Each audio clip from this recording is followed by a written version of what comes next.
എല്ലാവർക്കും നമസ്കാരം. Passion to business എന്ന നമ്മുടെ പുതിയ യൂട്യൂബ് ചാനലിലേക്ക് എല്ലാവർക്കും സ്വാഗതം.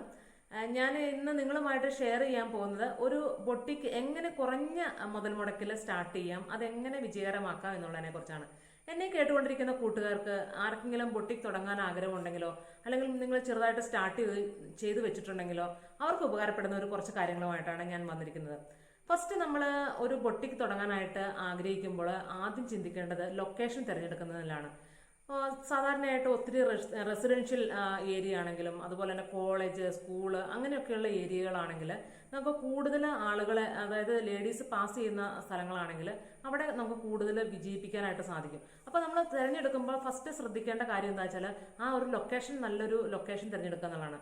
പിന്നെ രണ്ടാമത്തെ ഒരു കാര്യം, പോപ്പപ്പ് സ്റ്റൈലുമായിട്ടുള്ള ഒരു ഷോപ്പായിരിക്കണം നമ്മുടേത്. കാരണം എന്താ വെച്ചാൽ പോപ്പപ്പ് ചെറിയ ഷോപ്പുകൾ നമ്മൾ സാധാരണ കാണാറുണ്ട്. പൊട്ടിക്കുകളൊക്കെ നല്ല രീതിയിൽ ഫർണിഷ് ചെയ്ത് നല്ല രീതിയിൽ ഇന്റീരിയർ ഒക്കെ ചെയ്ത് നല്ല ലൈറ്റിംഗ് ഒക്കെ കൊടുത്ത് നമ്മളത് കാണുമ്പോൾ അതുപോലെ തന്നെ സ്റ്റാർട്ട് ചെയ്യാൻ നോക്കിക്കഴിഞ്ഞാൽ ഒത്തിരി ക്യാഷ് നമുക്ക് സ്പെൻഡ് ആവും.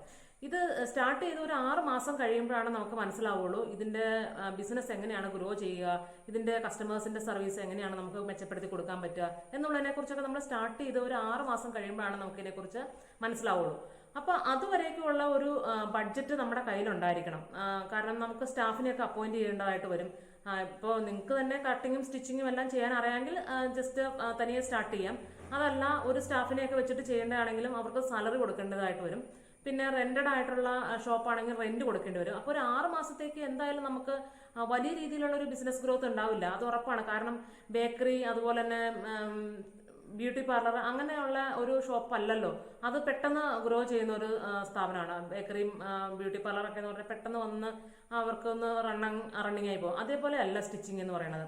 സാധാരണയായിട്ട് സ്റ്റിച്ചിങ് ചെയ്തുകൊണ്ടിരിക്കുന്ന ഒരു സ്ഥലത്ത് നിന്ന്, നമ്മൾ ഓൾറെഡി സ്റ്റിച്ചിങ് ചെയ്തുകൊണ്ടിരിക്കുന്ന ഒരു സ്ഥലത്ത് നിന്ന് നമുക്ക് പെട്ടെന്ന് അങ്ങനെ ഒരു മാറ്റം വരുത്താനായിട്ട് സാധിക്കില്ല.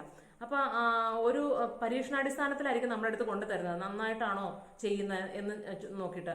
അപ്പൊ നമ്മൾ എങ്ങനെയാണോ അവരെ ഡീൽ ചെയ്യുന്നത്, എങ്ങനെയാണോ കസ്റ്റമർക്ക് സാറ്റിസ്ഫാക്ഷൻ കൊടുക്കണം, അതിനനുസരിച്ചായിരിക്കും നമ്മുടെ ബിസിനസ് മുന്നോട്ട് പോകുന്നത്. അപ്പൊ തുടക്കക്കാരെന്ന നിലയ്ക്ക് നമ്മൾ വലിയ രീതിയിലുള്ള ഫർണിഷിങ്ങും വലിയ രീതിയിലുള്ള ഇൻവെസ്റ്റ്മെന്റും നമ്മൾ നടത്തി കഴിഞ്ഞാൽ അത് മെയിൻറ്റെയിൻ ചെയ്ത് കൊണ്ടുപോകാനായിട്ട് ബുദ്ധിമുട്ടാവും. പിന്നെ ഇതൊക്കെ ഒരു സീസണലാണ്. നമുക്ക് സീസൺ അനുസരിച്ചാണ് ബൊട്ടിക്കുകളിലൊക്കെ സ്റ്റിച്ചിങ്ങിന്റെ തിരക്കും കാര്യങ്ങളൊക്കെ വരിക. അപ്പോൾ അത് ആ സമയത്താണ് നമ്മളുടെ ഈ ലോസ് നമുക്ക് മെയിൻറ്റെയിൻ ചെയ്ത് കൊണ്ടുപോകാനൊക്കെ ആയിട്ട് സാധിക്കുന്നത്.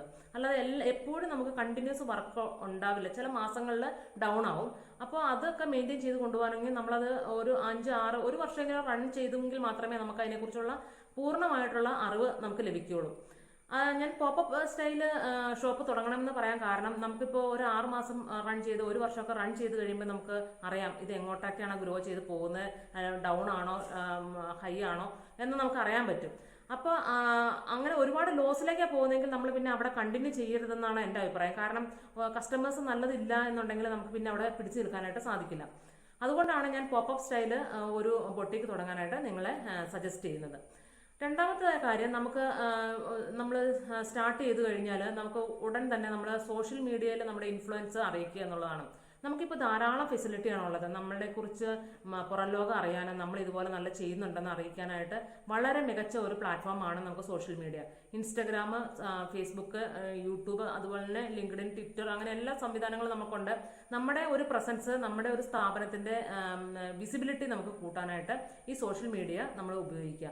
അതുപോലെ തന്നെ നമ്മൾ സ്വന്തമായിട്ട് കോണ്ടന്റ് എല്ലാം ക്രിയേറ്റ് ചെയ്ത് നമ്മൾ സോഷ്യൽ മീഡിയയിൽ ഇൻഫ്ലുവൻസർ ആവുക. നമുക്ക് ക്യാൻവ പോലുള്ള എഡിറ്റിംഗ് സോഫ്റ്റ്വെയർ ഒക്കെ വെച്ചിട്ട് നമുക്ക് എഡിറ്റ് ചെയ്യാം. അതുപോലെ തന്നെ അങ്ങനെയൊക്കെ നമുക്ക് പബ്ലിഷ് ചെയ്ത് നമുക്ക് നമ്മുടെ വിസിബിലിറ്റി കൂട്ടാനായിട്ട് സാധിക്കും. അതുപോലെ തന്നെ കുറച്ച് പൈസ കൊടുത്തു കഴിഞ്ഞാൽ കിട്ടുന്ന ഇൻഫ്ലുവൻസേഴ്സ് ഒക്കെ ഉണ്ടാവും. സോഷ്യൽ മീഡിയയിൽ ഒരുപാട് ഇൻഫ്ലുവൻസേഴ്സ് ഒക്കെ ഉണ്ട്. അവരെയൊക്കെ വെച്ചിട്ടൊന്ന് നമ്മൾ ഇൻഫ്ലുവൻസ് ചെയ്ത് നമ്മുടെ വിസിബിലിറ്റി കൂട്ടാനായിട്ട് ശ്രമിക്കുക. അപ്പോൾ ഈ കുറച്ച് കാര്യങ്ങൾ നമ്മൾ തുടക്ക സമയത്ത് ചെയ്തു കഴിഞ്ഞാൽ നമുക്ക് കൂടുതൽ ഒരു ഗ്രോത്ത് ഉണ്ടാവാനായിട്ട് സാധിക്കും. പിന്നെ നമ്മൾ പർച്ചേസിങ് എല്ലാം ചെയ്യുമ്പോൾ നല്ല സപ്ലയേഴ്സിനെ കണ്ടെത്തുകയും അതുപോലെ തന്നെ നമുക്ക് കുറച്ച് ഡൗൺ പേയ്മെന്റ് ഒക്കെ തരാൻ പറ്റുന്ന സപ്ലയേഴ്സിനെ കണ്ടെത്തുകയൊക്കെ ചെയ്യണം. മാത്രമല്ല, നമ്മൾ തൊട്ടടുത്ത് നമ്മുടെ വീടിന് അല്ലെങ്കിൽ ഷോപ്പിന് പരിസരത്തൊക്കെ ആയിട്ട് ചെറിയ ആർട്ടിസാൻസ് ഒക്കെ വർക്ക് ചെയ്യുന്നുണ്ടാവും, ചെറിയ തോതിലുള്ള യൂണിറ്റുകളൊക്കെ വർക്ക് ചെയ്യുന്നുണ്ടാവും. അവരുടെ പ്രോഡക്റ്റുകൾ നമ്മൾ വാങ്ങി കടയിൽ വെക്കുകയും അത് വിറ്റ് കഴിയുമ്പോൾ നമ്മൾ അവർക്ക് പൈസ കൊടുക്കുകയും ചെയ്യുകയാണെങ്കിൽ നമുക്ക് അതിനകത്ത് ഒരു പ്രോഫിറ്റ് കിട്ടും. അങ്ങനെ ഒരു മെത്തേഡ് നമുക്ക് സ്വീകരിക്കാവുന്നതാണ്. അതുപോലെ തന്നെ നമുക്ക് സ്റ്റാർട്ടിംഗ് സ്റ്റേജിൽ നമുക്ക് ഒരുപാട് പണം ഇല്ല എന്നുണ്ടെങ്കിൽ ചെറിയ തരത്തിലുള്ള ലോണുകൾ നമുക്കുണ്ട്, അവൈലബിൾ ആണ്. ഇപ്പം ഞാനൊക്കെ സ്റ്റാർട്ട് ചെയ്തപ്പോൾ മുദ്ര ലോൺ എന്നൊക്കെ പറഞ്ഞിട്ട് നമ്മുടെ പ്രധാനമന്ത്രിയുടെ മുദ്ര ലോണൊക്കെ ഞാൻ ഉപയോഗിച്ചിരുന്നു. അത് വെച്ചിട്ടാണ് ഞാൻ ഫസ്റ്റ് മെഷീനറി ഒക്കെ വാങ്ങിച്ച് സ്റ്റാർട്ട് ചെയ്തത്. അപ്പോൾ അതിന് സെക്യൂരിറ്റീസ് ഒന്നും വേണ്ട എന്നുള്ളതാണ്. നമ്മളെപ്പോലുള്ള സ്ത്രീകൾക്ക് സെക്യൂരിറ്റീസ് ഒന്നും കൊടുക്കാതെ തന്നെ നമുക്ക് ആ ലോൺ അപേക്ഷിക്കാൻ നമുക്കത് കിട്ടും എന്നുള്ളതാണ്.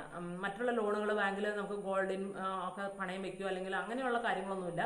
ഇതിന് നമുക്ക് സെക്യൂരിറ്റി ഇല്ല. നമ്മൾ നിശ്ചിത തുക നമ്മുടെ ബിസിനസ്സിൽ നിന്ന് നമ്മൾ അടച്ചു കൊടുത്തുകൊണ്ടിരുന്നാൽ മതി. അതിന് വേണ്ടിയിട്ട് നമ്മളൊരു ചാർട്ടേഡ് അക്കൗണ്ടിനെ കണ്ട് നമ്മുടെ ഒരു പ്രൊജക്ട് പ്ലാൻ തയ്യാറാക്കി, അത് നിസ്സാര പൈസ ആവുള്ളൂ, ഒരു 1500 രൂപ മുടക്കേ ആവുള്ളൂ. ആ ഒരു സി എ ചാർട്ടേഡ് അക്കൗണ്ടിനെ കണ്ട് നമ്മളൊരു പ്രൊജക്ട് പ്ലാൻ തയ്യാറാക്കി നമ്മുടെ ബാങ്കിൽ കൊടുത്ത് നമുക്ക് മുദ്ര ലോൺ പോലുള്ള ചെറിയ മൈക്രോ ലോണുകൾ സംഘടിപ്പിച്ച് നമുക്ക് തുടങ്ങാവുന്നതാണ്. ഞാൻ ഈ പറയുന്ന കാര്യങ്ങൾ എൻ്റെ കൂട്ടുകാർക്ക് തീർത്തും ഒരു ബിസിനസ്സിലേക്ക് വരണം എന്ന് ഒരുപാട് ആഗ്രഹമുണ്ട്. പക്ഷെ തീർത്തും നമ്മുടെ കയ്യിൽ സാമ്പത്തികമില്ല എന്നുള്ള എൻ്റെ കൂട്ടുകാർക്ക് വേണ്ടിയിട്ടാണ് ഞാനിത് പറഞ്ഞു തരുന്നത്.